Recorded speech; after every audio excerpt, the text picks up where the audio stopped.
morning everyone. Ito ako ngayon sa Baguio at ito yung second day na po namin. At ako ay napaaga mag-walking ulit dahil siyempre kultura na ng aking katawan nito. Dito kami kasi sa tinatawag na Supreme Hotel. Kaya ako po ay muling tatahak sa usaping walking kahit makaisang oras man lang bago makakain dahil 6 o'clock ang time ng pagkain. Kaya good morning everyone. Magandang pribileyo po to sa LCAP na seminar po namin at makakatulong po dahil sa mga child trafficking, mga FAUSI po itong pinag-uusapan na makakatulong sa usapin ng kapwa natin ng mga lingkod. At at the same time, siyempre sa community na kung saan ay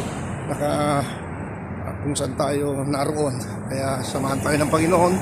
O yan o, yan yung mga talagang so Baguio ho ito. Hindi naman ganun kainit. Pero kailangan ho nating pangalan dito makita at maranasan. Ayan. Aming sasakyan na pag ganito palang oras. Hallelujah. Baka mamaya sa cellphone ko naman ako naman tumayari. Ito. Kaya palain tayo ng Panginoon. Ayan. Ayan. Yun. Kaya sige. At ko naman napansin 8% na pala itong cellphone ko. Yung kanyang battery. Ay, hallelujah. Amen, Lord. Thank you. And glory to you. Glory to you. Wow, may nagbabike. Sana all. May nakita may bike shop dito. Hindi biro. Anyway, salamat sa Panginoon.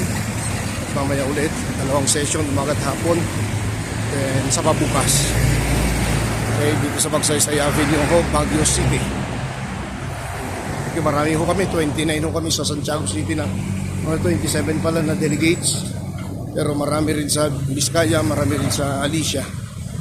Pero pa man, pribileyo to. God bless everyone. Palain po kayo. God bless.